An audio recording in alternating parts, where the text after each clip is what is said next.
Everything, Everywhere, All at Once. Here's a movie that I've been wanting to see for several months now, but just haven't had the time to see it. I've heard all the hype behind it. I've heard a lot of people say that it's a very ingenious movie, a very unique movie, kind of a trippy movie. The Russo brothers produced it along with a number of different people, and it was directed and written by Daniel Kwan and Daniel Scheinert. And man, I had heard so much about the movie, but last week this movie won Best Picture at the Oscars. Now, just because something wins Best Picture does not necessarily mean that we as fans or movie watchers agree it's the best movie. Out of the nominees, you could always have a debate, and it's happened forever since the Academy began. But one of the things I always try to do is make a point to at least see the Best Picture winner at least once, because ultimately, even if you don't think it's the best picture of the year, it's still a movie that's probably going to at least be good. And there's very few Best Picture winners that aren't at least good. And I'm open minded when it comes to my films. When I found out that it was an A24 movie, I'm in, because A24 makes a lot of really off the wall, you know, independent films and films that you're not going to see from the big Disney, big budget superhero, movie factory. You're not going to get that here. But interestingly enough, the movie does tackle something that both DC and Marvel are tackling, and that is the multiverse. But the way it does it is certainly in a way that I wouldn't even know how to describe it. This movie is difficult for me to review because there is so much, and it's really hard to encapsulate what theme or what genre this movie is. There's elements in this film from some of my favorite movies of all time, like The Matrix, for example. Lots of stuff from The Matrix in this, lots of stuff from Dark City, The Game, a lot of those suspense thrillers where you're kind of kept guessing. Eternal Sunshine of the Spotless Mind, Memento. These movies I've talked about in the past as being these real groundbreaking movies that kind of twist the narrative and keep you on your toes. This movie is like that. Now, as of this review, I've only seen this movie one time. So it is one that I'm going to right now say I'm probably going to have to see it again before I really can digest what happened, because a lot of stuff happens. Like, a lot happens. And at some points, it's easy to get lost. Now, I say it's easy to get lost not because it's a particularly poorly written movie, because I think there's definitely elements and aspects of this script that I think are absolutely brilliant. I mean, the characters, what they represent, you have characters that are nihilistic in a way, you have characters that are going through an existential crisis, you have characters that are villainous, but soon you find out that you can relate to them. The movie really does play a lot with characters, and it really does play with this sort of idea of what is reality, and really, how would we survive in other realities. Like I mentioned, the movie, and I'm gonna guess if you're watching this review, you probably haven't seen the movie, even though many of you probably have. Many of you saw it before me, but I had heard it was about the multiverse, and I thought it was going to be like a little, family superhero story. And there's very little of that, although there is some really awesome action sequences and some hilarious martial arts action in the middle of the film, where I felt like in the second act when they did this, the film almost went down this route of being self-parody. Like, it really felt like it was sort of, in a way, making fun of the Hong Kong genre, because there are so many Asian actors in this. I thought maybe they were going to go for that in that direction. There was even a little bit of stuff like Ong Bak and like Kung Fu Hustle and Kung Pao. There was even that kind of comedy in it. Some of it was far and away stuff that I wasn't expecting. But beneath all of that, it is sort of a story where it's a story that analyzes, what if the multiverse was real, and what if you had access to the multiverse? What if you could actually jump between this universe and other universes? How would people differ, and how would they stay the same? And ultimately the idea is, okay, who is, what is a person? What is consciousness? And if consciousness is a real construct in the real world, do we retain the same consciousness if there is multiversal theory, if every decision we make creates a new parallel universe, are we ultimately still the same person? Or do our decisions, change and shape who we are?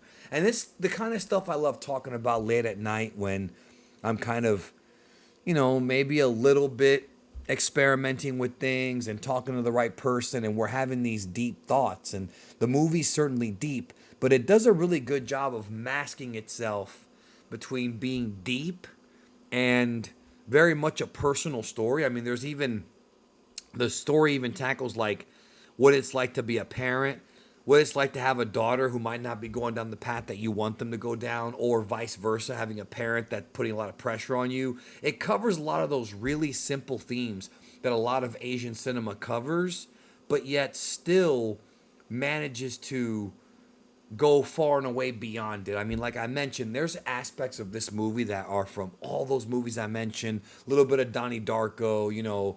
It's a movie that I think is going to get analyzed for many years to come. I can totally see it, and I gotta watch the movie again because I need to see it, because I saw it once and I need to see it again and kind of retrace my steps of what was built up early in the movie to have it make more sense. But I mean, the awards this thing has won is just almost unprecedented.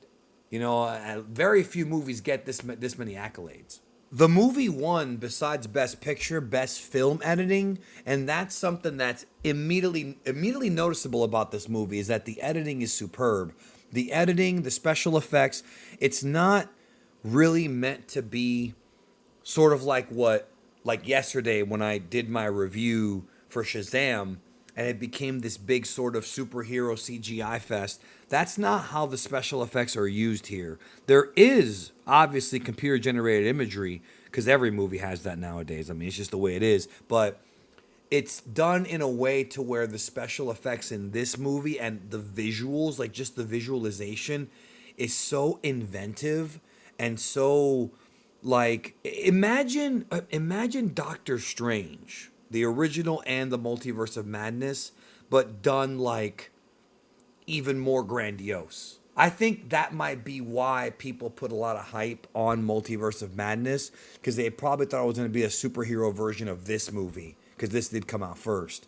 But that's not what it was at all, yo. That movie has its pros and cons. This one has totally different kinds of pros and cons while tackling somewhat similar subject matter.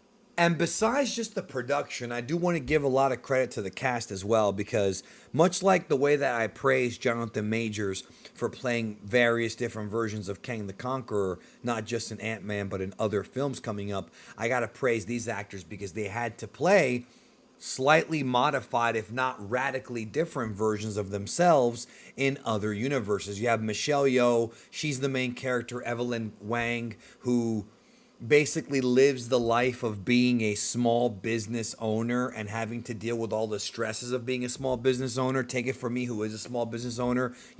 I don't have billionaire money, right? But I'm also working really hard, probably more than a lot of other people do in this world. And a lot of people who own laundromats and who have small businesses, they can kind of relate to that. Obviously it's subjective, just depends on your perspective. But one thing that we have to make clear is when you're a small business owner, if you're not owning a big billion-dollar business, it does get hard sometimes. You're not going to just live your life you're not going to live your life at the mercy of someone else, but you are going to live your life at the mercy of your own business. And I love this life. Don't get me wrong. It's definitely for me, but I think people who think that being a small business owner means that it's easy. No, bro, it is not easy. And her character in this movie, in many ways, encapsulates somebody who's very stressed out over various reasons. I do want to put over Stephanie Sue as Joy Wang. I don't want to give away what her real role is in the movie because a lot of people have not seen it yet, but I was surprised that they went the way they did with her character. I went into this, by the way, with no spoilers. That's why I'm trying not to spoil it for you guys who haven't seen it. Ke Huy Quan as Wayman Wang. He's my favorite character. This guy's goofy. He's almost lost. He's a little bit beta, and I'm a little bit tired of husbands in these movies being,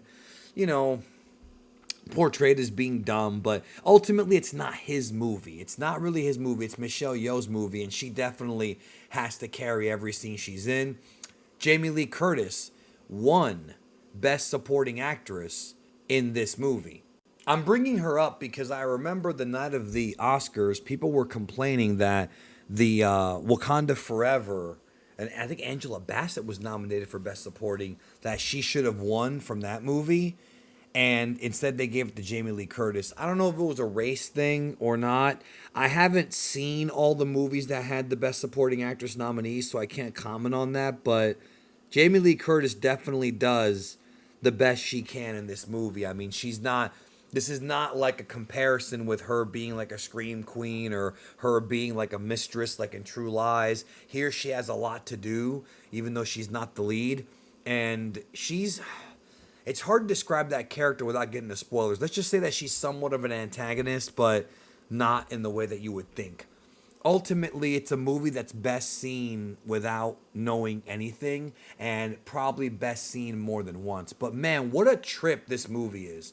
This movie felt like a Rick and Morty episode mixed with Into the Spider-Verse, mixed with all those movies I mentioned. There's aspects of The Matrix in this, even Crouching Tiger, Hidden Dragon, which might have been the first movie I ever saw Michelle Yeoh in.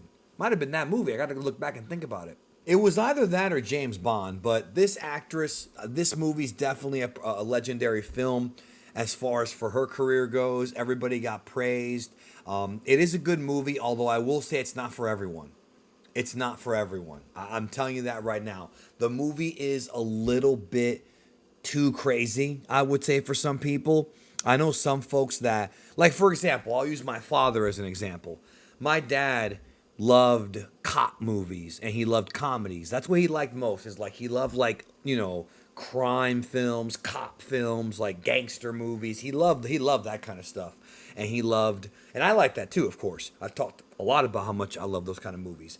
But anything involving like science fiction or anything close to it, especially something this trippy, his brain would just disconnect. I mean, some people are like that. I don't think they're dumb for that. It's just not for them. So unless you're really ready for a movie that's going to really give you a lot to think about, both as you're watching the film from a surrealistic, visualistic perspective, as well as after the movie's over when there is time to talk about it and talk about some of the themes, this is definitely a movie for you. I mean, it is a good movie. As far as it being Best Picture, I still got to watch some of the other films. I know that I probably enjoyed Top Gun Maverick more, but that's because I already loved Top Gun since I was a little kid. And there's a strong emotional attachment to that film, and I love that movie because of its predecessor. But is it better than this? This one's definitely way more ambitious, and I think most people who see both will probably show a lot more respect to this movie because it tried something totally new. Maverick was just a good story. This is a whole lot more than just that. So check it out. Maybe I'll do another video discussing the themes a bit deeper, even though I feel like that might have already been done all over YouTube. I know I'm late with this one, but I wanted to give my thoughts because why not? Take care, y'all. Have a good one, and I'll see you guys very soon.